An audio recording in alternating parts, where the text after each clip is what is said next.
Oh, je sais pas. Non, mais moi, je le dis. Hein? Ouais. Non, c'est pas facile. Non, Non, non. c'est pas facile. Je vais mettre ma clé en plus. Tac. Ne partez pas. Alors, tu vois ma clé?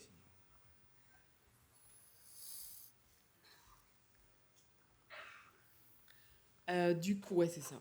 Du coup, pendant que monsieur Alors, m'aide... peut-être que vous pouvez nous parler, Mélanie, de ce projet de dessin utilisé en communication. Non, on n'entend pas. Intervention à distance. Je cherche à meubler, mais bon. Et là, c'est ça. Oui, je veux bien, mais d'abord, je vais me présenter. Du coup, je suis une psychologue blanche, avec un accent quand même. L'accent breton. Oui, voilà. Puisque mon nom, c'est C''H, en effet. Donc, bon, il y a du métissage aussi. Du coup, donc, je m'appelle Mélanie Kerlog, je suis psychologue clinicienne, je travaille au COMED. Ouais, voilà, c'est ça.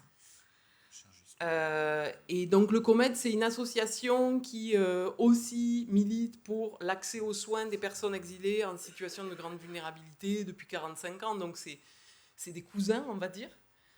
Je suis doctorante en psychologie. Et je fais un travail de thèse avec des mineurs non accompagnés sur l'expérience qu'ils font de leur propre santé mentale en relation avec leur parcours de vie. Donc du coup, aujourd'hui, j'interviens avec ce titre. Ah mais non, mais regardez, ça marche pas. Moi, je l'ai, mais pas... Et donc du coup, le titre, je vous le dis avant l'image, quelles sont nos représentations de la santé mentale avant de nous engager dans un travail thérapeutique. Donc ça, c'est une illustration d'une dessinatrice qui s'appelle Marion Fayolle.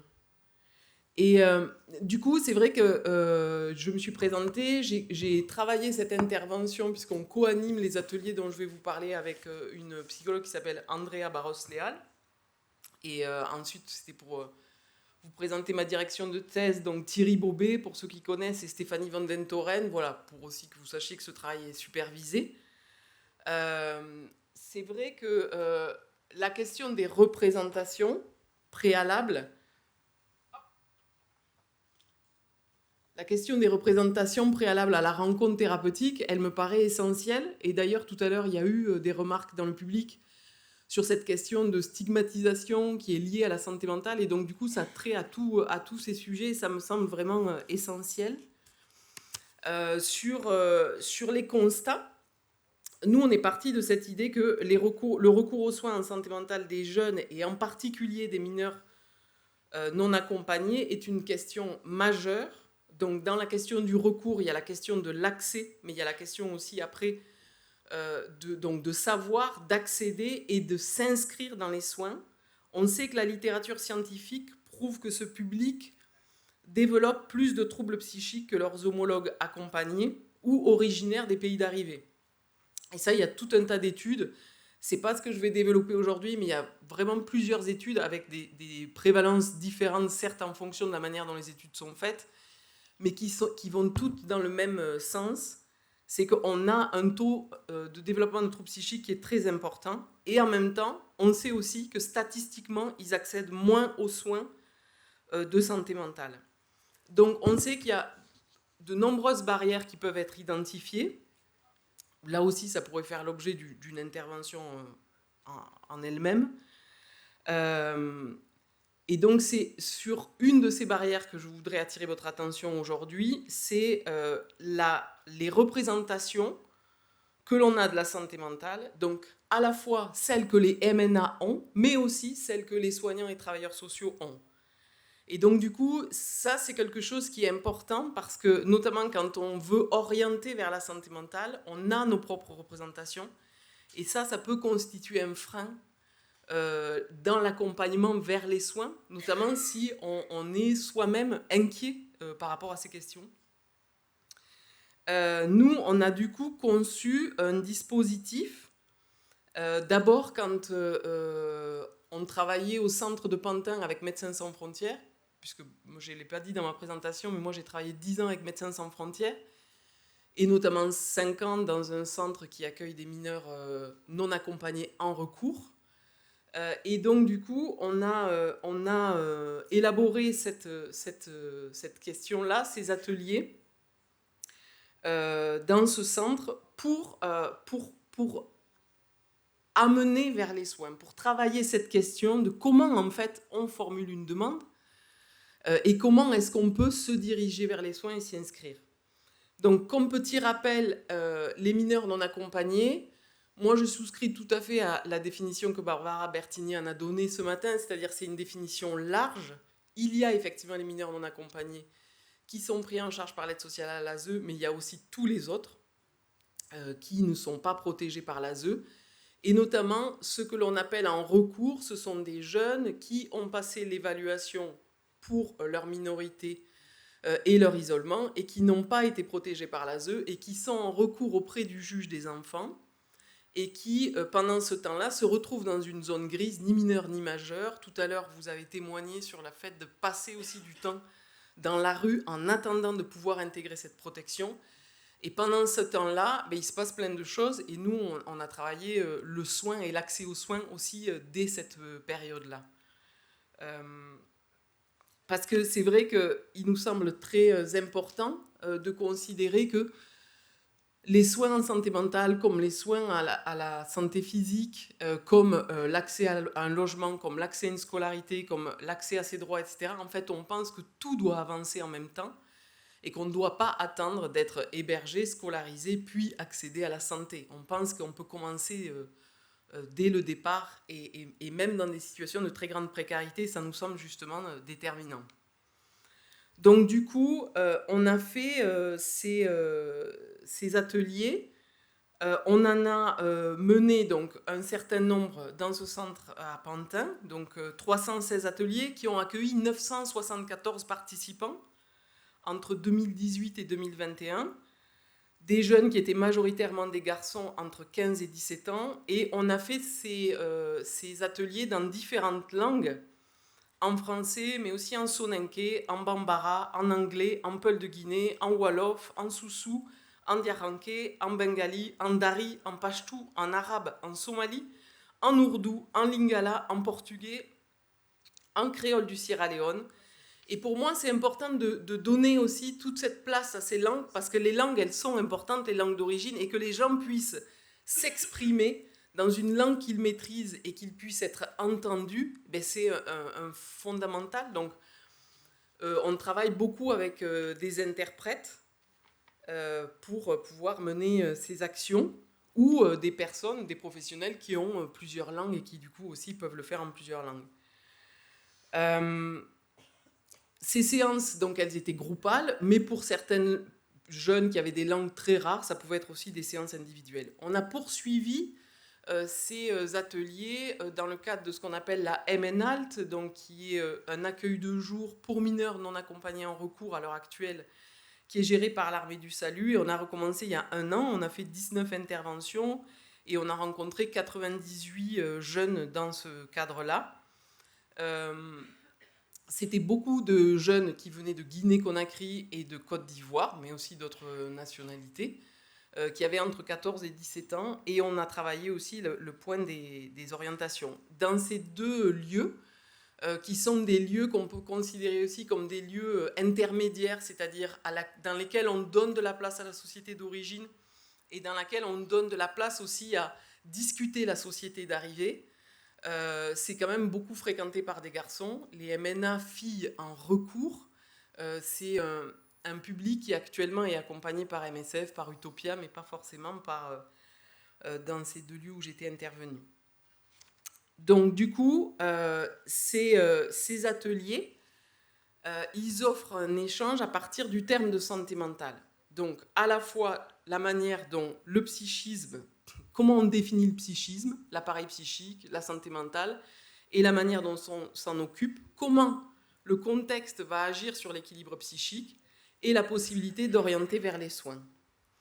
Donc du coup, ces ateliers, ils sont faits en 3 temps. Un premier temps, c'est se rencontrer. Un deuxième temps, c'est le corps de l'atelier, donc c'est la discussion. Et le troisième temps, c'est le temps de se séparer, de se dire au revoir et de conclure sur ce qu'on a traversé ensemble. Donc juste pour le premier temps, Il y a quelque chose qui est important, c'est dans la manière dont on se présente. On se présente en donnant son prénom, en donnant les langues que l'on parle. Et c'est vrai que pour nous, c'est une entrée aussi importante, parce que quand on s'aperçoit qu'un jeune parle 3, 4 langues, pour nous, c'est aussi important de valoriser ça. Et aussi, on dit qu'il n'y a pas de questions bêtes, que toutes les questions peuvent se poser, qu'on ne peut peut-être pas répondre à tout, mais que nous, s'il y a des choses qu'on ne comprend pas, on s'autorisera à demander, en fait. Même si c'est pas agréable de ne pas comprendre. Et du coup, ça va créer aussi une connivence, ça va créer une légitimité à prendre la parole, à s'exprimer et à demander. Dans cette intervention aujourd'hui, je ne vais pas vous spécifier la manière dont on déroule exactement ces ateliers. Ça, c'était l'objet d'une autre communication que j'ai faite, et puis on est en train d'écrire un article là-dessus, donc vous pourrez accéder à cette méthodologie. C'est plus vous dire comment, en fait, les jeunes qui ont participé, qu'est-ce qu'ils ont fait remonter lors de la participation à ces ateliers. Et donc, c'est vrai que quand on pose la question, vous, quand on vous dit santé mentale, qu'est-ce que vous en pensez? Qu'est-ce que ça vous dit? Qu'est-ce qui vous vient en tête? On a des jeunes qui vont nous dire, c'est l'étude de la mentalité. C'est la santé dans notre tête, c'est la santé du cerveau. On a des jeunes qui vont du coup pouvoir nous dire on ne peut rien faire sans le moral. Nous pouvons lire un certain continuum dans les réponses qu'ils vont pouvoir donner, avec un caractère de gravité qui va varier. Ça peut être ça fait mal, je ne suis pas tranquille moralement, tu es découragé, avoir des problèmes dans la tête, tu souffres trop, être épuisé moralement, mais ils peuvent aussi dire trauma, dépression. Avec une dépression, tu as moins de chance, tu es comme enchaîné. Je suis dérangé mentalement, la folie, perdre la raison. Et du coup, ils annoncent aussi tout un tas de choses qu'on pourrait nous qualifier de symptômes quand on fait partie du champ de la santé mentale. Et ça aussi, c'est très intéressant, mais comme l'intervention était aussi à faire en une quinzaine de minutes, je ne l'aborderai pas ici. Il y a aussi cette notion de se sentir changé, et ça c'est très important, puisqu'ils l'abordent spontanément. Ils abordent aussi le registre du corps, avec un corps qui est en souffrance, un corps qui est affecté par ce qui se passe psychiquement. Et ils abordent aussi la question d'être en santé, et aussi la question des sentiments. Et donc du coup, ça c'est vraiment aussi intéressant, parce qu'ils disent, la santé mentale c'est être moralement bien. Avoir une bonne santé mentale, c'est avoir ce que tu cherches, avoir l'esprit tranquille. Si tu as l'esprit tranquille, tu peux faire beaucoup de choses. Pas mal à la tête, pas de mauvais esprit, pas triste, pas trop penser. C'est une tête qui n'est pas dégradée. Et donc, du coup, ça, ce qui est très intéressant pour nous, et dans ce que je vous présente aujourd'hui, c'est que les jeunes, ils ont une représentation de ce qu'est la santé mentale. Ils ont une représentation, et si on laisse la place pour que ça émerge assez facilement, et ils ont une conception de la santé mentale qui est globale, c'est-à-dire sur le fonctionnement psychique, c'est-à-dire comment est-ce que ça se passe quand ça marche bien, et comment est-ce que ça se passe quand ça dysfonctionne et quand ça fait souffrance. Et ce savoir-là, eh bien, ils le possèdent. Sur le deuxième aspect aussi qui apparaît et qui surgit dans ces groupes-là, c'est la question de la causalité ou de l'étiologie.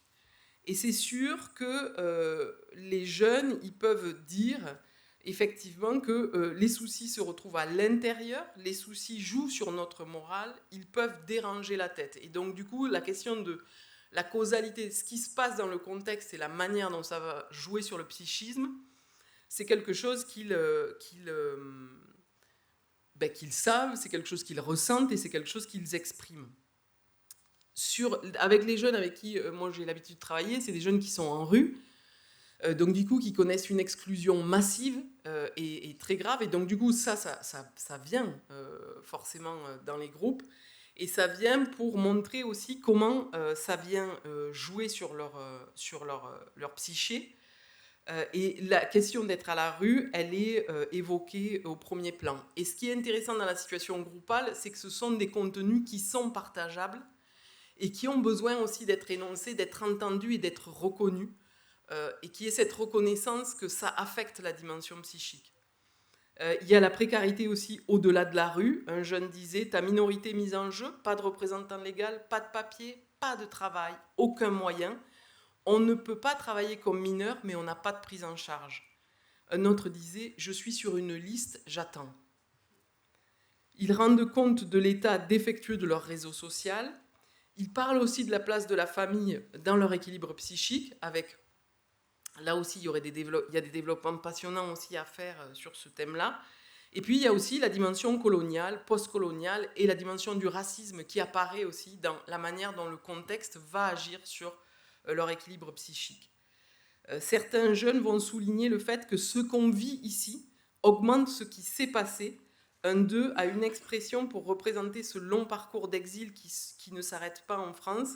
Je me suis lancé dans la loterie. Ce qui est quand même assez... Enfin, je trouve, elle est très forte, cette phrase. Ensuite, sur toujours la question de la causalité, il y a les malheurs de la route migratoire et du pays qui vont être évoqués. Et là, on fait toujours attention, puisque l'idée, c'est de discuter de ce qu'on pense de la santé mentale. C'est pas une séance de thérapie individuelle et c'est pas de la thérapie de groupe non plus. Donc, on fait aussi attention à ce qui est exposé dans le groupe, aux mécanismes de défense qui sont mis en place, etc. Donc, c'est un équilibre subtil entre l'expression et puis le fait de pouvoir aussi accompagner les jeunes vers des orientations si on sent que c'est nécessaire. Et ils vont aussi aborder, comme dans le paragraphe, enfin, comme dans l'énoncé tout à l'heure, ils vont aussi aborder ce qui préserve leur santé mentale. Et ça, c'est aussi intéressant parce que c'est quelque chose qu'ils vont faire spontanément. Ils peuvent dire que manger à sa faim, boire à sa soif, atteindre ses objectifs, c'est quelque chose qui préserve sa santé mentale. Aller à l'école, tu peux te faire des amis, sortir se balader, marcher, ça fait du bien. Moi, ça me plaît de calculer, faire des calculs mathématiques, être bien accueilli au centre, etc., etc., parce qu'il y a vraiment tout un tas de choses qui vont pouvoir venir être protecteurs pour la santé mentale.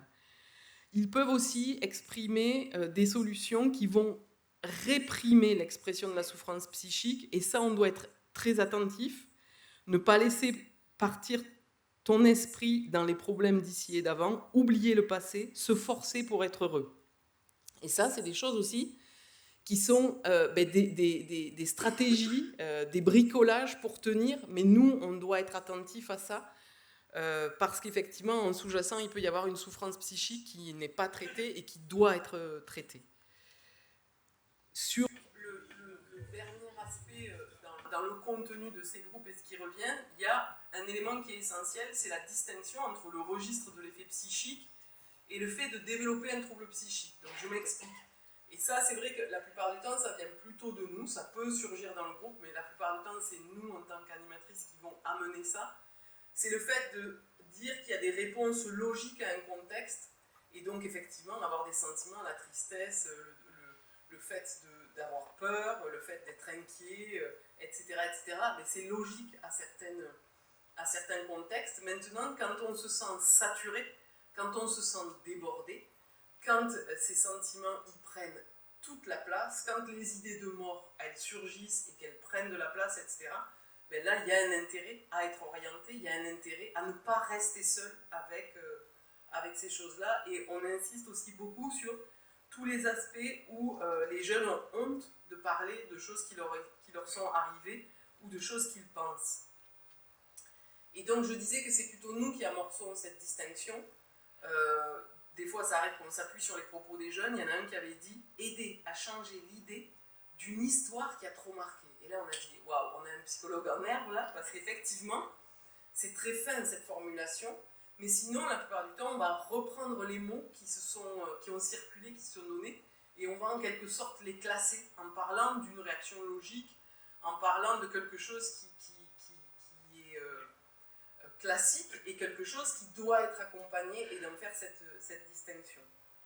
Ensuite, il y a cette question de à qui est-ce qu'on s'adresse quand on va mal dans les pays d'origine. Et donc ça aussi, on demande aux jeunes, finalement, à qui est-ce qu'ils pouvaient s'adresser, et donc il y a toute une collection de réponses qui vont être faites, de la première sphère sociale, des parents, de la maman, du papa, des amis, des anciens, des membres du groupe qui vont être capables de repérer que ça ne va pas. Alors du coup, il y a pas mal de jeunes qui nous expliquent que eux, ils n'énonçaient pas qu'ils n'allaient pas bien, mais c'est les adultes qui repéraient qu'ils n'allaient pas bien et que ça devait se faire dans ce sens-là, ça ne devait pas être porté par eux. Donc ça, c'est très intéressant quand ce type de contenu surgit, parce qu'on va pouvoir aussi expliquer que, en tout cas, on va pouvoir aussi partager que dans d'autres contextes, dans d'autres groupes, ça ne va pas forcément se passer comme ça, et que c'est pourtant pas impoli, et que voilà, qu'il y a différentes façons de réagir à ça. Et puis, les jeunes, ils vont nous parler aussi des soins de type traditionnel, de la médecine religieuse, maraboutique traditionnelle. Mais ça, ils vont le faire que si nous, on amorce.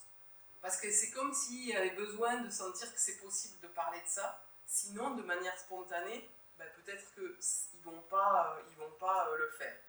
Et ils parlent aussi de l'hôpital voilà, en disant ben, quand rien ne marche, en Guinée, c'est la rue. Et je voulais revenir à la question de la représentation de la folie. C'est vrai que, comme je vous le disais tout à l'heure sur la première sphère, dans l'énonciation de qu'est-ce que c'est que la santé mentale, qu'est-ce que c'est que le fonctionnement psychique, les jeunes, ils vont parler de la folie, mais c'est vraiment pas du tout la seule chose qu'ils vont aborder. Et ça apparaît, mais ça n'est pas du tout aussi prédominant qu'on pourrait l'imaginer. Voilà. Et ensuite, on aborde la question de à qui est-ce qu'on s'adresse en France quand on va mal psychiquement. Donc on définit le psychologue, le médecin généraliste, le médecin psychiatre, et on identifie aussi concrètement dans les centres où on travaille à qui est-ce qu'on peut s'adresser, et on invite les jeunes qui le souhaitent à ce qu'on les accompagne à prendre rendez-vous ou à leur présenter les professionnels. Et ça, c'est sûr que c'est nous qui l'abordons, ça vient de notre côté. Donc du coup, ce qui est intéressant avec ces ateliers et le nombre de jeunes qu'on a pu voir et participer, on les rencontre une fois parce que c'est des séances uniques, c'est de s'apercevoir qu'en fait les jeunes ils parlent très spontanément, et c'est là où je retrouve ce que vous disiez tout à l'heure quand vous présentiez les ateliers et les séries d'ateliers que vous faisiez. C'est que si on crée un cadre sécure, alors des fois c'est intéressant d'être de l'extérieur de l'institution en fonction des sujets et tout ça, c'est sûr, mais si on crée un cadre sécure, les jeunes ils parlent spontanément, ouvertement, ils ont des questions, ils ont besoin du feu vert, mais après ça marche. Et c'est vrai qu'on trouve que même sur une première rencontre, les contenus sont extrêmement riches. Et du coup, c'est quelque chose qui est intéressant. Et donc, on voit avec cette slide-là les contenus que ça peut faire émerger, juste cette idée de vous, en termes de représentation santé mentale, qu'est-ce que ça vous évoque ? Ça nous amène à tout ça. Donc, du coup, et pour conclure, c'est bon ? On trouve effectivement, donc je répète, la qualité des échanges au sein de ces ateliers. Ils sont nécessaires, selon nous, vu ce que les jeunes peuvent aborder. On travaille, nous, à partir de cette question de la santé mentale, mais on travaille aussi avec une bande dessinée qu'on avait créée avec l'association The Ink Link, et ensuite qu'on fait tourner, en fait, et on la lit ensemble pour que les gens qui ne sont pas lecteurs d'écrit se sentent aussi pris dans cette lecture commune et cette lecture orale. On voit que les jeunes ils peuvent énoncer leurs connaissances en matière de santé mentale et qu'ils en connaissent un rayon. On peut du coup s'accorder sur des mots. Ce type d'atelier, ça crée un dialogue. Et donc du coup, pour nous, c'est pas du tout quelque chose de descendant, c'est pas nous qui venons expliquer, on vient s'entendre sur des significations qu'on a. Mes mots ne sont pas supérieurs aux mots de mon voisin. C'est comment est-ce qu'ils peuvent se correspondre. Ah, tu le dis comme ça, ah, mais moi je le dis comme ça, ah, mais quand vous dites ça, ça me fait penser à ça, etc. Et donc ça permet, en fait, aux différentes parties de s'enrichir de nouveaux vocabulaires et du coup de créer des communications qui vont être ensuite effectives. Et du coup, il y a vraiment cette histoire que ce n'est pas un atelier informatif, c'est une expérience, une navigation groupale. Et du coup, on peut dire que c'est de la sensibilisation, c'est aussi de la promotion de la santé, et c'est aussi signifier aux jeunes qui sont légitimes de parler d'eux-mêmes, experts de ce qu'eux ressentent, vivent et souhaitent. Les jeunes, donc, comme on a vu, peuvent énoncer l'effet du contexte sur leur fonctionnement psychique. Ils peuvent aussi, dans le cadre de ces ateliers, ça c'est très fort et c'est ce qui est dit en conclusion, dans les groupes, c'est se sentir reconnu dans cette dimension psychique. C'est-à-dire quand vous êtes écrasé par l'exclusion et la précarité, vous avez tendance à un moment donné à vous identifier à ça et retrouver des espaces où vous pouvez énoncer quelque chose là-dessus, où vous êtes entendu et où on reconnaît l'effet que ça vous fait. Ça, c'est quelque chose qui nous semble vraiment fondamental et c'est pour ça qu'on pense que la santé mentale, ça commence de suite en fait. Il faut en faire de suite. Et donc, du coup, il y a aussi cette dimension d'accueil qui vient faire contrepoint au rejet qui peut être subi. C'est d'ailleurs souvent l'objet de discussions au sein de ces groupes, puisqu'il peut y avoir de la colère, il peut y avoir du ressentiment. Et nous, il y a de nombreux mouvements contre-transférentiels, c'est-à-dire ce que ça nous fait, ça nous agite de manière complexe et c'est des choses que l'on doit travailler au fur et à mesure de la conduite de ces ateliers pour continuer à les mener dans les buts qu'on s'est fixés. Les jeunes, ils peuvent ensuite, à partir de ces ateliers... La conclusion, peut-être ? Ouais, envisager la possibilité de soins en France et donc, du coup, d'identifier et de formuler quelque chose qui vienne du vécu intérieur. Comme je le disais, ils peuvent être orientés vers un professionnel de santé ou de santé mentale spécifiquement. Et aussi, quand on met en place ce type d'atelier, il faut réfléchir à sa place dans l'institution dans laquelle on l'inscrit, puisqu'il ne va pas prendre exactement la même forme forcément en fonction. Et donc voilà, c'était l'idée de discuter avec les jeunes de ces prérequis et nous invitons l'ensemble des soignants et des travailleurs sociaux à s'engager dans ce dialogue, à nommer leur cadre de travail et ce qui sous-tend et ce qui est sous-jacent à leur pratique. Merci de votre attention. Merci beaucoup, Mélanie. Bon, comme quoi, dès qu'on entend, je ne dis pas qu'on écoute, mais dès qu'on entend les jeunes, ils se mettent à parler. Est-ce qu'il y a des questions ? Alors là et là-bas. J'ai les deux extrêmes là. Il y a là-bas aussi.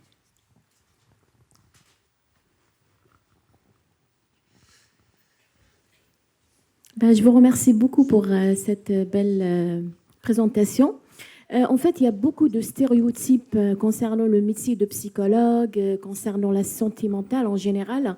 Je voudrais savoir comment vous avez pu mener les participants à participer à ces ateliers. Merci. Alors, c'est une très bonne question parce qu'en fonction des lieux, ça n'engage pas les mêmes choses. Dans le premier centre où je travaillais, on l'avait inscrit dans un parcours en fait, du jeune dans le centre en disant c'est important que toi, tu accèdes à tout un tas d'informations et tu vas faire un parcours au sein de cet accueil de jour. Et donc, tu vas rencontrer différents types de professionnels, puisqu'il avait été mis en place plusieurs types d'ateliers comme ça, de sensibilisation, de prévention sur différents sujets, et en disant tu vas y être inscrit. Alors après, si le jeune il venait pas, il n'était pas exclu, il n'y avait pas de punition, je veux dire, c'était... Mais en tout cas, du coup, il y avait quelque chose qui était automatique. Et c'est pour ça qu'en 3 ans, on a eu 1000 jeunes qui ont participé, 950, donc c'est vraiment énorme. Et c'était très intéressant parce qu'on s'est adapté, du coup, on en a fait beaucoup et on s'est adapté aux différentes langues. Là, par exemple, sur le nouveau lieu où on le fait, donc avec l'Armée du Salut, on réfléchit justement à ça. Est-ce qu'on peut inscrire ces ateliers dans le cadre d'un parcours en fait, du jeune ? Parce que sinon, il y a quelque chose qui peut... en fait, ça ne parle pas au tout début santé mentale. Ou psychologue. Et je dirais que les jeunes, ils ne disent pas « non, moi, c'est pas pour moi, je suis pas fou ». En fait, c'est pas spontanément ce qu'ils disent. Il y en a quelques-uns qui le disent, bien sûr, mais ils disent « c'est quoi ?» Et du coup, c'est sûr que si on ne se connaît pas, il peut y avoir... donc, ça nécessite cette idée que c'est un lieu où on va pouvoir parler, où on va pouvoir s'informer, et où, en fait, quand on arrive dans une nouvelle société, c'est vraiment important de dialoguer de la manière dont ça fonctionne, et du coup, il faut qu'on ait ce temps de rencontre. Ça, c'est essentiel. Et que là, le sujet, c'est la santé mentale. Et quand les jeunes, après, ils arrivent, donc je disais qu'on prend quand même une attention à constituer le groupe, et notamment sur la question de la légitimité à s'exprimer. Nous, on force personne à parler, mais par contre, on renforce l'idée qu'on est légitime à parler. Mais ça marche. Enfin, j'ai eu aucun groupe où, genre, les jeunes étaient là. Merci, Ouais. juste une Moi, dernière question. Je rajouterais juste par rapport à ça que Ouais. moi, je fais des ateliers santé. Je demande aux jeunes, qui sont les jeunes de même type, de même âge, qu'est-ce que c'est pour vous la santé? Et à chaque fois, la santé mentale vient en tête. Donc, il n'y a même pas besoin d'étiqueter santé mentale. Pour eux, la santé, c'est déjà la santé mentale. D'accord. Merci beaucoup. Est-ce que vous avez utilisé, par exemple, des supports de type photolangage pour faciliter, pour verbaliser? Alors, c'est vrai que moi, j'ai travaillé, j'ai eu beaucoup de jeunes aussi en suivi thérapeutique individuel. Moi, j'ai utilisé peu de médiation, mais c'est vrai qu'on utilise une bande dessinée, qui est une médiation. Donc, c'est une bande dessinée qu'on a créée avec l'association The Ink Link. Et donc, du coup, il y a quelque chose où c'est une narration qui permet, par exemple, de nommer la notion de violence sexuelle, violence physique, violence verbale, par exemple, la question qui va, du coup, nous permettre d'aborder les questions traumatiques, etc. Donc, on utilise ça. Mais pas le photolangage, ça pourrait, tout à fait. Mais je dirais que même déjà avec le premier tour de parole, ça fonctionne assez bien. Après, nous, on était intéressés par la question du dessin, mais pour plein de raisons. Et donc, on a utilisé la bande dessinée. Tous Merci les outils beaucoup. sont bons. Hein. Il y avait une question là-haut. Oui, bonjour, j'avais juste une petite question. Moi, je suis de formation initiale en architecture, ce qui m'amène peut-être à me demander si vous avez travaillé l'espace dans cette question de la rencontre. Alors, dans les endroits où on s'installe, on est dans une salle. Dans cette salle, on ne va pas être dérangé. Donc, c'est-à-dire qu'il n'y a pas quelqu'un qui va sans cesse passer. On s'assoit en cercle. Actuellement, on met une table au milieu où on met du thé, où on met aussi quelque chose à grignoter, puisque nous, on travaille avec des jeunes qui sont dans la rue. Donc, du coup, si quelqu'un a faim, c'est compliqué quand même. Donc, du coup, il y a aussi accès à un peu de nourriture. Et ensuite, les deux animatrices, on ne s'assoit jamais côte à côte. On s'assoit à différents endroits. Et donc, on est dans cette circularité, dans un cercle relativement parfait pour que tout le monde se voit. Je dirais voilà, pour les éléments. Est-ce qu'il y a une autre question? Alors, ça dépend de la salle, en effet. Mais disons maximum 12. Là, actuellement, dans le lieu où on fonctionne bien à 10. Mais on a déjà pu faire des groupes à moins. On a pu avoir des fois 2 jeunes, 3 jeunes. On adapte du coup la durée. Et du coup, voilà.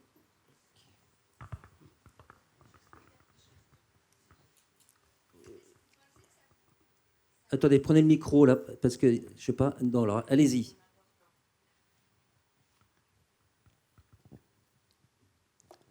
Merci. Moi, je travaille surtout avec des MNA dans des passages à l'acte délinquants, donc victimes de stigmatisation, où la question de la violence est beaucoup associée à tout ce qui tourne autour de la délinquance. Oui, en PJJ. Du coup, est-ce que vous pensez que ces ateliers-là leur permettent de comprendre que ce qui les traverse potentiellement, c'est pas la violence qu'on leur assigne, mais que ça vient peut-être d'autre chose et que ça leur permet peut-être du coup d'accéder à un accompagnement qui serait plus adapté, quoi. Alors là-dessus, la PJJ, moi j'ai travaillé en centre éducatif fermé. Je veux dire, ça fonctionne parfaitement. Au contraire, c'est le genre de choses qui fonctionne très très bien.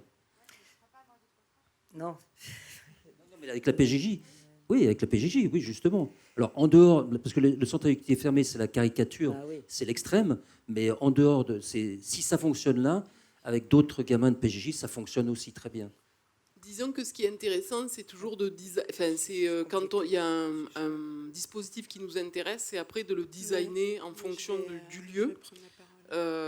Nous, on a travaillé avec une psychologue qui travaille en MEX, notamment, sur d'autres supports dessinés, notamment, qui n'a pas du tout utilisé ce support-là, comme dans d'autres groupes. Elle l'affiche, par exemple, au mur, alors que d'autres, on va le regarder ensemble. Enfin, donc, du coup, je pense qu'il y a une adaptation. Je dirais que ça peut être hyper intéressant, parce que c'est des groupes... On n'a pas à parler de soi. On vient pas parler de son intimité.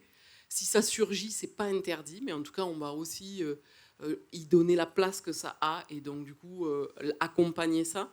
Mais donc ça veut dire que ça permet d'interagir, de discuter. Là, je dirais que ça dépend de l'état, de la situation des jeunes. Moi, je trouve que par exemple, la situation assise, c'est pas toujours indiqué. Donc à ce moment-là, on va plutôt travailler debout. On va se passer la parole dans quelque chose qui est plus rythmé, par exemple.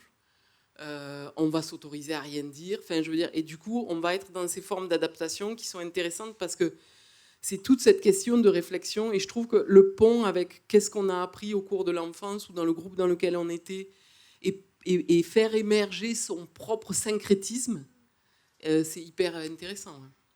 Juste un mot, mais rapide. Je trouve que moi, je suis psy et j'ai travaillé avec vous parce que je suis aux ateliers 4A aussi. Oui, bonjour.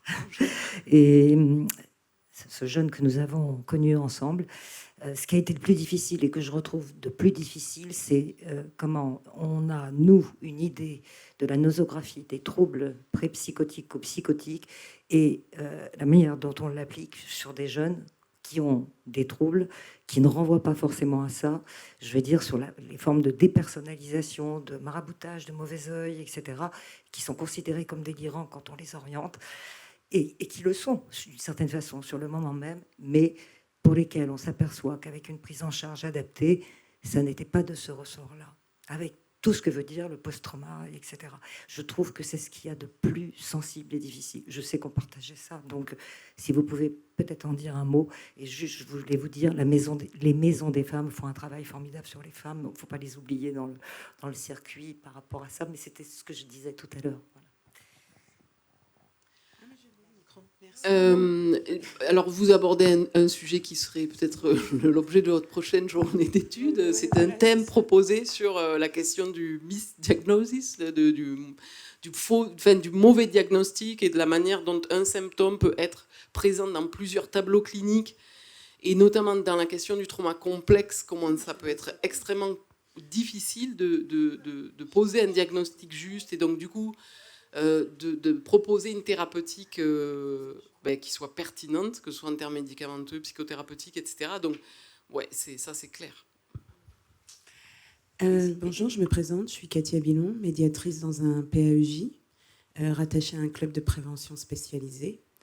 Et donc, on parle beaucoup de MNA, tout ça. Moi, j'ai eu surtout affaire à des jeunes qui sont en situation irrégulière, migrants, et qui ont passé les 18 ans.